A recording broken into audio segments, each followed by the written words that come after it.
10 questions answered by a specialty coffee roaster. Number 1, what's the difference between light, medium, and dark roast? The answer is pretty simple. It's how long the coffee was roasted, or, in other words, cooked. It's like asking the difference between rare and a well-done steak. This comes down all to personal choice. There's no one right way. However, what you get the more you roast a coffee, so the closer you get to dark roast, you get more of a burnt flavor regardless of the bean, and you start to lose the natural properties that the coffee bean has. That's not to say that every dark roast tastes like burnt or tastes the same. In general, you lose a lot of the natural properties that the origin has to offer. Now, people bring up that light roast has more caffeine than dark roast, and there's basically no difference in caffeine content from light to dark roast. Now, where caffeine content is significantly different, number 2, Arabica versus Robusta beans. This is the species of coffee beans of Arabica versus Robusta. Robusta has more of a bold, more in-your-face flavor, and where Arabica has kind of become the gold standard of coffee beans because of its sweetness and because of the more flavorful properties that Arabica beans have. It's generally seen as a more higher quality coffee bean, where Robusta is more of a commodity coffee bean. You used to see when high quality coffee on the bags 100% Arabica, and that used to mean something, but basically any coffee that you drink that's not instant coffee is going to be Arabica outside of some specialty Robusta coffees. What's the right grind size for my brewing method?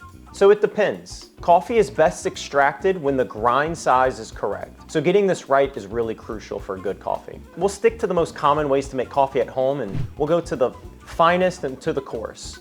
So finest, it's gonna be a powdered sugar-like texture, and that's for espresso. Every espresso machine is different, the beans are different.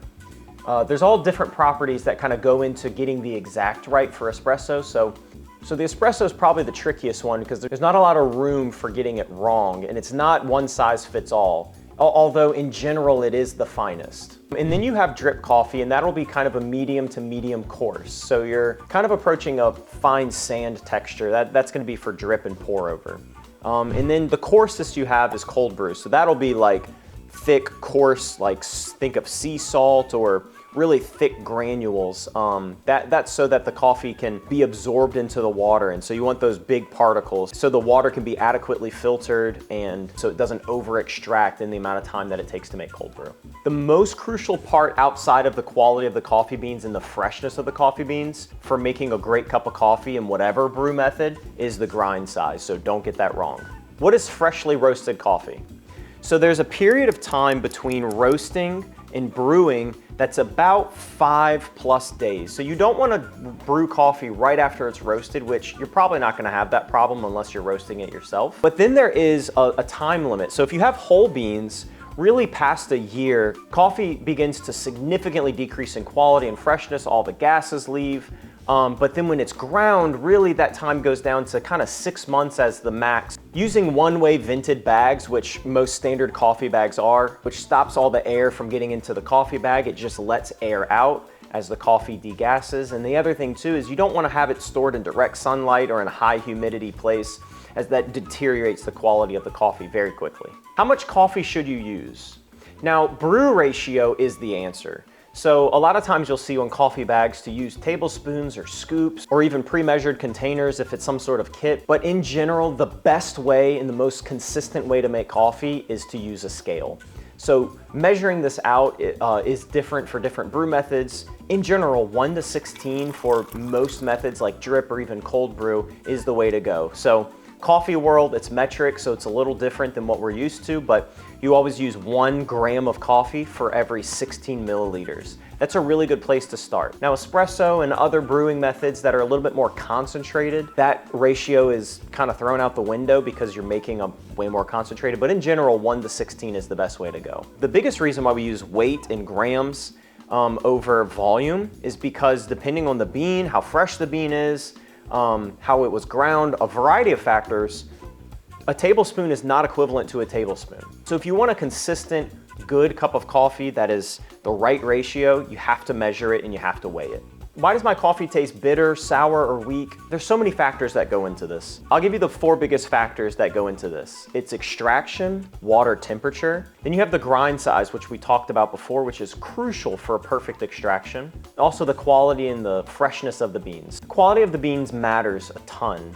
but it pales in comparison to the freshness of the beans. 3-year-old specialty coffee beans, it's not even gonna come close to a cheap commodity bean that was roasted 2 weeks ago. So whole bean is going to last so much longer. The shelf life, it's more versatile. You can take a bag of whole beans, grind it for espresso, grind it for cold brew, grind it for drip. If you get pre-ground beans, then it increases the rate that the coffee's going bad. The older the coffee is, the worse. What's the best beginner method for brewing coffee?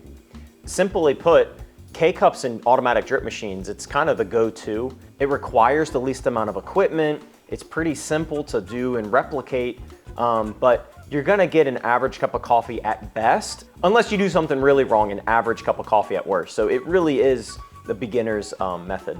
Now, if you wanna do some more manual, you have like manual pour over, or you can even do manual espresso. Those require quite a bit more of expertise and skill, but you really get out what you put in. So the more proficient you are at those methods, the ceiling is way higher versus drip, where you're kind of at the mercy of the machine and the quality of your coffee. Don't get overwhelmed with gear and even espresso.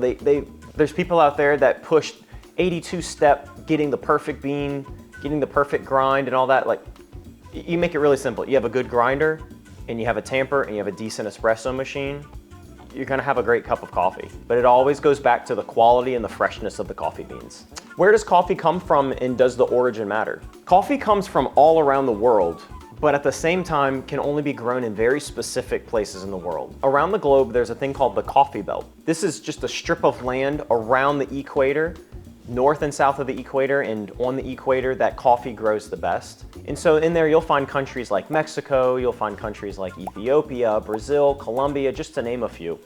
Does the origin matter? Absolutely. That's where the natural flavors and properties of coffee come from. If you like a bolder, like classic cup of coffee, look for like a Brazil or a Colombian. If you're looking for a fruitier, nuttier, something like an East African coffee. If you're looking for something sweeter, Central America is just full of amazing coffees.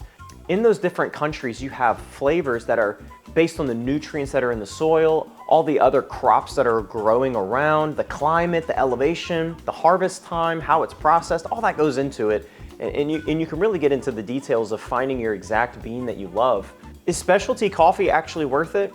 Absolutely. So there's, like we said, in the whole time we're talking about coffee beans today, you have the freshness and then the quality of the bean. So the freshness, you can get any coffee fresh. You can go get a $1 a pound bean fresh, or you can get a $50 a pound bean fresh, and anything in between.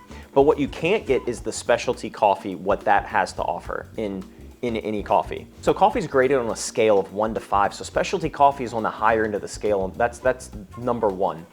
And so in that you have minimal defects in the coffee beans. So like, bugs getting into it, bean size, all that goes into that. So you also get way more balanced, flavorful cups of coffee. And because of that, when specialty coffee roasters are using specialty coffee, what they get to do now is they don't have to roast in this super dark roast to hide all of the imperfections in low quality coffee. They're using a great raw crop. And so because of that, you can make an excellent light roast and really let the origin properties shine. What's the best way to sweeten coffee naturally? So there are so many options out there. I mean, you see in cafes, they've got syrups and sauces and concentrates, and even house-made syrups at cafes. You don't know what's going into there. And a lot of times they do their best, but still, there are more natural ways. And so, I mean, just think of natural whole foods. So we have maple syrup, honey is a great one, cinnamon, just things that are naturally occurring that maybe aren't even specific for coffee. Think about adding those into coffee and just naturally sweetening it, and just letting, taking a little bit of the acidity edge off with sweetener really does help. But my favorite way to drink it is just iced and black. So I do iced cold brew or iced Americanos. Those are just, you can experience the coffee bean for what it really is. But I do admit, I mean, it's an acquired taste. Not everybody can just jump in the deep end and black, unsweetened coffee, no milk. What I would say is, if you want to get to that point where you want to appreciate the full coffee flavor, start backing down how much sugar you're putting in, and then from there back down how much milk you're putting into it, until you can kind of palate the boldness and the coffee flavor of the coffee. But those are the top 10 questions that I've seen. If you have any more, leave them in the comments and let me know, and we'll answer them next time. Remember, it takes a village and great coffee.